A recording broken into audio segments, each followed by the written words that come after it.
She is a very experienced professor at USF School of Law. I'm going to be interviewing her and asking her a couple questions. My mom directs two clinics. One is called the Criminal, Juvenile, and Justice Clinic, and the other one is called the Racial Justice Clinic. Now, you might be wondering why we are sitting in our living room, and that is because of the coronavirus outbreak. Now, please enjoy as we interview my mom and ask her a couple questions about USF.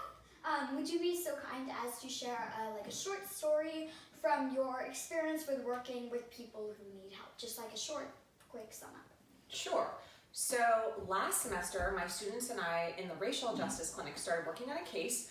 Our client is a young man, he's African American, and he was convicted of an armed robbery in Louisiana. And even though he was only 19 and he had no history of violence, the judge sentenced him to 60 years at hard labor with no possibility of parole. And the whole case turned on a single eyewitness identification that was wrong. So we now have to prove that our client didn't do it so that we can get him out of prison. Otherwise, he's gonna die there. I have a follow-up question. It seemed like you guys were working so hard, but what exactly did the students do? Like, how were they, mixed up into the whole thing?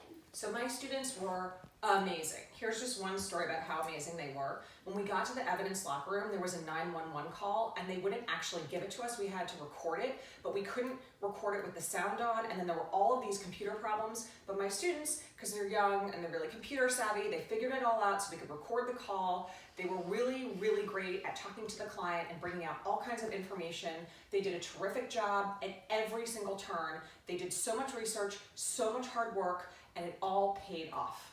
I really think that USF is an awesome school, and I'm